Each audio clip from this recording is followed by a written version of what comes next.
I think that there are a couple of reasons why we struggle. First, I believe that there's a fear. I think that there's a lot of pastors, ministers who are afraid to perhaps tackle that subject, and that's an element. I think another reason is they just don't understand it. I think that they, I guess, have their head in the sand, so to speak, or they don't understand the nuances or how big the problem is, or how many people are struggling with it within their church. Then the last thing I think is, and this probably is one that I struggle with, and that is my audience. It's a mixed congregation from little children all the way up to older people, and to address a problem like that tends to, maybe it's fear for me too, but it tends to be a little inappropriate maybe in that context.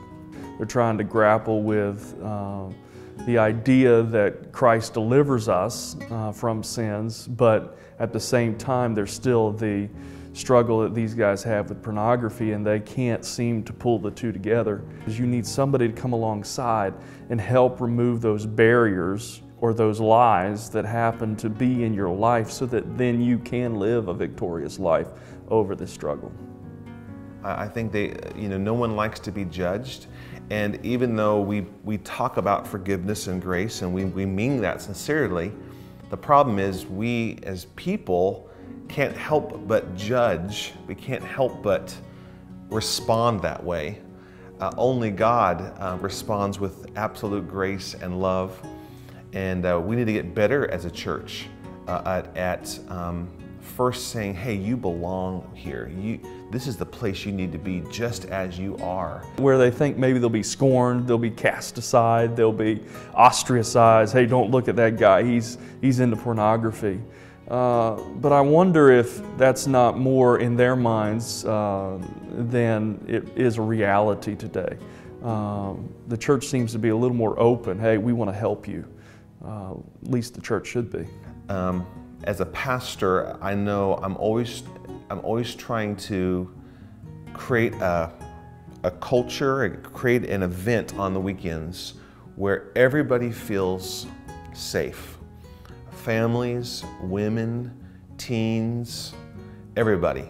And so I think there is a side of me that really wants to protect that and stay off of subjects that might be like either political, or in this issue of pornography. You say the word pornography, everybody just kind of clinches up. But then I think that it's important for us to offer the ability for these men to go into a classroom setting and sit down with somebody who's perhaps been there and is victorious, and say, hey, let me walk with you through this battle.